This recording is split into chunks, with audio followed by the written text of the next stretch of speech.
ഇഷ്ടത്തോടെ രചന കിച്ചു. പെട്ടെന്നായിരുന്നു അവളുടെ ചുവന്ന ചുണ്ടുകളെ കവർന്ന് ഞെട്ടലോടെ അവനെ തള്ളി മാറ്റാനൊരുങ്ങിയ അവളുടെ കൈകളെ ബലമായി പിടിച്ചു വെച്ചുകൊണ്ട് ജീവൻ അവളെ കൂടുതൽ തന്നിലേക്ക് ചേർത്ത് നിർത്തി.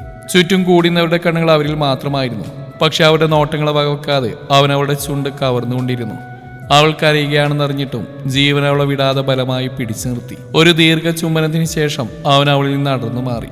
ശേഷം വിജയിച്ചവൻ്റെ ഒരു ചിരിയോടെ അവളെ നോക്കി തൻ്റെ ചുണ്ടുകൾ തടവി.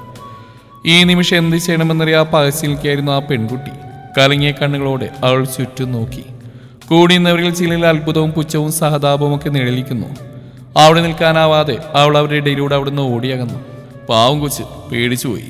ബൈക്കിന്റെ പുറത്തിരുന്ന് ജീവന്റെ കൂട്ടുകാരിൽ ഒരാൾ കളിയാക്കിക്കൊണ്ട് പറഞ്ഞു. പതിയെ കൂടി നിന്നിരുന്ന കൂട്ടം എന്തൊക്കെയോ അടക്കി സംസാരിച്ചുകൊണ്ട് പിരിഞ്ഞുപോയി. ഡാ ജീവ, റാഗിങ്ങിന്റെ പേരിൽ ജൂനിയർ പെൺകൊച്ചിനെ ചുംബിക്കാണ് വേണ്ടത്. ആ പെണ്ണ് ക്ലാസ്സിൽ നിന്ന് കരച്ചിലായിരുന്നു. നിന്റെയൊക്കെ തോന്നിവാസം അതിലടക്കുന്നുണ്ട്. ഉച്ചക്ക് മതിലിന്റെ മുകളിൽ കയറിയിരിക്കുന്ന ജീവനെയും കൂട്ടിനെയും നോക്കി മൂർത്തി സാറ് ദേഷ്യത്തിൽ പറഞ്ഞു. അവരത് ചിരിച്ചു കളി. പക്ഷേ കോളേജിൽ വെച്ചെല്ലാം പുച്ഛിച്ചപ്പോഴും രാത്രി ജീവൻ ഉറക്കം വന്നില്ല. അവന്റെ മനസ്സിൽ രാവിലത്തെ സംഭവമായിരുന്നു. അവളുടെ കരഞ്ഞിറങ്ങിയ കണ്ണുകളായിരുന്നു. വെളുത്ത കണ്ണുകൾക്ക് കൺമിഷി കൊണ്ട് കട്ടിക്ക് നീട്ടി എഴുതിയിരിക്കുന്ന പെണ്ണ്. ഇടുപ്പോളം അഴിച്ചിട്ടിരിക്കുന്ന കറുത്ത മുടി, അതാണ് അവനെ അവളിൽ ആകർഷിച്ചത്. 2 ദിവസമായി അവളെ ജീവൻ ശ്രദ്ധിക്കുന്നുണ്ടായിരുന്നു. പിന്നെ റാഗിങ് എന്ന പേരിൽ അടുത്തേക്ക് വിളിച്ചു. ടെൻഷൻ അടിച്ചാണ് അവൾ അവരുടെ അടുത്തേക്ക് വന്ന്. അവനും ഫ്രണ്ട്സും പറഞ്ഞൊക്കെ അവൾ ചെയ്തു. പക്ഷെ അവസാനം ജീവൻ അവളെ എല്ലാവരുടെയും മുമ്പിൽ വെച്ച് ചുംബിച്ചു. താൻ അങ്ങനെ ചെയ്യണമെന്ന് വിചാരിച്ചല്ല. പക്ഷെ അവളടുത്ത് നിന്നപ്പോൾ പെട്ടെന്നൊരു ആവേശത്തിൽ ചുംബിച്ചതാണ്. വേറെ ആരോടും ഇങ്ങനെ തോന്നിയിട്ടുമില്ല, ചെയ്തിട്ടുമില്ല. പക്ഷെ ഇവൾ തൻ്റെ മനസ്സ് കുറച്ച് ദിവസങ്ങൾക്കകമാണ് കീഴടക്കിയത്. പാവം, കരഞ്ഞുകൊണ്ടാണ് പോയത്. ആദ്യം അതൊരു കാര്യമായി തോന്നിയില്ല. പക്ഷേ ഇപ്പോൾ അവിടെ ആ നിറഞ്ഞ മിഴികൾ ഉറക്കം നഷ്ടപ്പെടുത്തുകയാണെന്ന് അവന് മനസ്സിലായി. അടുത്ത ദിവസം രാവിലെ തന്നെ ജീവൻ കോളേജ് ഗേറ്റിൻ്റെ അടുത്ത് സ്ഥാനം ഉറപ്പിച്ചു. അവളെ കണ്ട് സംസാരിക്കുക എന്നതായിരുന്നു ലക്ഷ്യം. നിനക്ക് വേറെ പണിയൊന്നുമില്ല ജീവ, ഇതിനൊക്കെ എന്തിനാണ് സോറി പറയുന്നത്? അവൻ്റെ നിൽപ്പിൻ്റെ ഉദ്ദേശം അറിഞ്ഞപ്പോൾ ജോയി എന്ന കൂട്ടുകാരൻ കളിയാക്കി. അവനതിന് മറുപടിയൊന്നും നൽകാൻ പോയില്ല. അവളെ കാത്തു നിന്നു. പക്ഷെ അവൻ്റെ പ്രതീക്ഷകൾ തെറ്റിച്ച് അന്നേ ദിവസം അവൾ വന്നില്ല. താനങ്ങനെ ചെയ്തുകൊണ്ടാണ് അവൾ വരാത്തെന്ന് അവന് മനസ്സിലായി. അതവനെ കൂടുതൽ വിഷമത്തിലായെത്തി. ദിവസങ്ങൾ കടന്നുപോയിക്കൊണ്ടിരുന്നു. ജീവൻ അവളുടെ പുറകെ തന്നെയായിരുന്നു. പക്ഷേ അവളോടൊന്നും സംസാരിക്കാൻ അവന് അവസരം കിട്ടിയില്ല. ഇതിനിടയിൽ അവളെക്കുറിച്ചുള്ള ചെറിയ വിവരങ്ങൾ അവൾക്ക് ലഭിച്ചിരുന്നു. അവളുടെ പേര് മാളവിക, ഒരു പാവമാണ്. അച്ഛൻ അവിടെ +1 സ്കൂൾ കാലഘട്ടത്തിൽ ആത്മഹത്യ ചെയ്തു. അയാൾ വരുത്തിവെച്ച കടങ്ങൾ തന്നെയായിരുന്നു എല്ലാത്തിൻ്റെയും കാരണം. അമ്മയ്ക്കിപ്പോൾ ഒരു തയ്യൽ കടയുണ്ട്. തൻ്റെ രീതിയിൽ ചെറിയ ജോലികൾ ചെയ്ത് അവരെ അവൾ സഹായിക്കുന്നു. മാളു പഠിക്കാൻ നല്ല മിടുക്കിയാണ്. ആരോടും അത്രയ്ക്കും മിണ്ടാട്ടത്തിന് പോവാത്ത പെണ്ണ്. ഒരു ദിവസം ലൈബ്രറിയിൽ മാളു ഒറ്റയ്ക്കിരുന്നപ്പോൾ ജീവൻ അവളുടെ അടുക്കൽ ചെന്നു.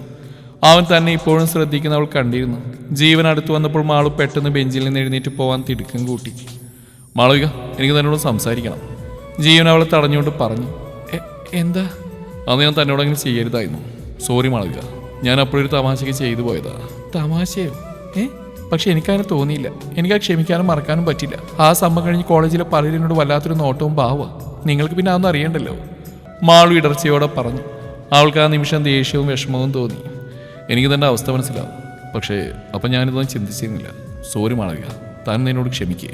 ജീവന്റെ വാക്കുകൾ കേൾക്കാൻ നിൽക്കാതെ മാളവിക അവിടെ നിന്ന് നടന്നുപോയി. അവൾ പോകുന്ന നോക്കിയൊരു വിഷമത്തിൽ അവൻ നിന്നു. ദിവസങ്ങളും മാസങ്ങളും കടന്നുപോയിക്കൊണ്ടിരുന്നു. ജീവന്റെ ചിന്തകൾ എപ്പോഴും മാളുവിൽ തന്നെയായിരുന്നു. പിന്നീട് അവൻ അവളോട് സംസാരിക്കാൻ ചെന്നെങ്കിലും ഒന്നും കേൾക്കാൻ മാളു തയ്യാറായിരുന്നില്ല. പിന്നെ അവളെ ശല്യം ചെയ്യേണ്ടെന്ന് വിചാരിച്ചത് നിർത്തി. പക്ഷേ കോളേജിൽ അവന്റെ കണ്ണുകൾ എപ്പോഴും അവളെ തിരയുകയായിരിക്കും. നിനക്കെന്താ ജീവ, അവളോട് വല്ല പ്രേമമല്ലോ ആണോ? എല്ലാം ശ്രദ്ധിക്കുന്ന എൻ്റെ ഫ്രണ്ട് കാർത്തിക് ചോദിച്ചു. ജീവൻ അതിന് മറുപടിയായി പുഞ്ചിരിച്ചു. പറയണം, ആണോ? പിന്നെന്താണ് നീ അവളോട് പറയാത്തത്? പറഞ്ഞാൽ അവൾ യെസ് പറയുന്ന നീ വിചാരിക്കുന്നു? നോവേ, അവൾക്ക് ഒന്നാതെ എന്നോട് കലിപ്പ, പിന്നെ ഇതും കൂടെ.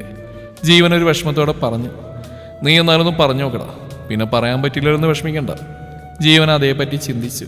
കാർത്തിക് പറഞ്ഞ പോലെ ചെന്ന് പറയാമെന്ന് അവന് തോന്നി. വൈകിട്ട് മാളുവിനെ തേടി ജീവൻ അവളുടെ ക്ലാസ്സിലേക്ക് നടന്നു. ക്ലാസ്സിൽ നിന്ന് കുറച്ച് കുട്ടികൾ അവനെ കടന്നുപോയി. അകത്തേക്ക് ചെന്നപ്പോൾ തന്നെ കണ്ടു ജനൽ സൈഡിലെ ബെഞ്ചിലിരിക്കുന്ന മാളുവിനെ. മറ്റു കുട്ടികളാരും അവിടെ ഉണ്ടായിരുന്നില്ല. കുറച്ചേരം അവിടെ നിന്ന് ആലോചിച്ച് അവൻ പതിയെ അവളുടെ അടുത്തേക്ക് നടന്നു. മാളുവിൻ്റെ അടുത്തിരുന്നു. ജീവൻ അവിടെ കണ്ടപ്പോൾ അവളൊന്ന് ഞെട്ടി. ചേട്ടൻ എന്താ ഇവിടെ? അവൻ്റെ അടുത്തുനിന്ന് ചാടിപ്പിഴിഞ്ഞ് നിൽക്കാൻ നോക്കി അവളെ ജീവൻ അവിടെ തന്നെ പിടിച്ചിരുത്തി. തന്നെ കാണാൻ? എന്നെയോ? കുറച്ച് നിമിഷം ജീവൻ മിണ്ടാതെ അവൾ നോക്കിയിരുന്നു. മാളു, എനിക്ക് തന്നെ ഇഷ്ടമാണ്. എന്ത്? എനിക്ക് തന്നെ ഇഷ്ടമാണെന്ന്. I love you.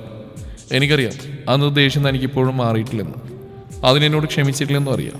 പക്ഷെ മാളവിക, ഇതിങ്ങനെ വിട്ടുകളയാൻ തോന്നിയില്ല, അതാ വന്ന് പറഞ്ഞു. മാളൊന്നും മിണ്ടിയില്ല. ജീവൻ അവളുടെ കൈകൾ കൂട്ടിപ്പിടിച്ചുകൊണ്ട് അവളുടെ കണ്ണിലേക്ക് നോക്കി. ഞാൻ പറഞ്ഞില്ലേ മാളു, എനിക്കന്ന് തെറ്റുപറ്റി. ഞാനൊന്നും വേണമെന്ന് വിചാരിച്ച് ചെയ്തല്ല. പ്ലീസ്, അതിനോട് താൻ ക്ഷമിക്കണം. എന്നോട് ഇഷ്ടമില്ലെങ്കിലും കുഴപ്പമില്ല, പക്ഷേ അതിന് താൻ ക്ഷമിക്കണം. ജീവൻ കെഞ്ചി. അവളൊന്നും പറയാനാവാ ദൂരേക്ക് നോക്കിയിരുന്നു. ജീവൻ ഇഷ്ടം പറഞ്ഞ് മാളുവിന്റെ പുറകെ നടന്നില്ല. പിന്നീടൊന്നും സംസാരിച്ചില്ല. 1 വർഷം കടന്നുപോയി. ഇന്നാണ് ജീവന്റെയും ഫ്രണ്ട്സിന്റെയും കോളേജിലെ അവസാന ദിനം. അവരവിടെ നിന്ന് പഠിച്ചിറങ്ങിയാണ്. കളറെടുത്ത് പരസ്പരം എറിഞ്ഞുമൊക്കെ ആഘോഷിക്കുകയാണ് അവർ. ജീവനൊരു ബെഞ്ചിലെല്ലാം കണ്ടുകൊണ്ടൊരു ചിരിയോടെ ഇരിക്കുകയാണ്. അവന്റെ ഡ്രസ്സിലും കളർ പറ്റിയിട്ടുണ്ട്. കുറച്ച് കഴിഞ്ഞപ്പോഴാണ് ആരോ അവന്റെ അടുത്ത് വന്നിരുന്നു. മാളുവാണ്. അവളെ കണ്ടപ്പോൾ അവന്റെ മുഖം തെളിഞ്ഞു. നാളെ മുതൽ ഇവിടെ കാണില്ല അല്ലേ? അവൾ ചോദിച്ചു. അവൾ തന്നോട് വന്ന് സംസാരിക്കുന്നതായിട്ട് അത്ഭുതത്തോടെ ഇരിക്കുകയാണ് അവൻ. ഇല്ല. അവൾ ആ ബെഞ്ചിൽ കിടന്നൊരു വാഗപ്പൂ കയ്യിലെടുത്ത് അതിലേക്ക് നോക്കിയിരുന്നു. കുറച്ചു നേരം കഴിഞ്ഞപ്പോൾ അവൾ അവിടെ നിന്ന് എഴുന്നേറ്റു. എന്നോടിപ്പോഴും ഇഷ്ടമാണോ? അവൾ പോകുന്നതിന് മുമ്പായി തിരക്കി. അതേ പെണ്ണേ. ജീവൻ അവളുടെ കണ്ണിലേക്ക് നോക്കി. ഞാനും ചേട്ടനെ ഇഷ്ടപ്പെടുന്നു. ജീവക്ക് മാള് പറഞ്ഞ് വിശ്വസിക്കാനായില്ല. അവൻ വിടർന്ന കണ്ണുകളോട് അവൾ നോക്കി. ശരിക്കും? ശരിക്കും. മാളുവിന്റെ ചുണ്ടിലൊരു പുഞ്ചിരി വിടർന്നു. അവൾ അവിടെ നിന്ന് തിരിഞ്ഞടന്നു. ജീവ അവൾ പോകുന്നത് നോക്കിയൊരു ചിരിയോടെ ആ ബെഞ്ചിലിരുന്നു. ഒരു വാഗപ്പൂ അവന്റെ കവിളിൽ തലോടി മടിയിലേക്ക് വീണു.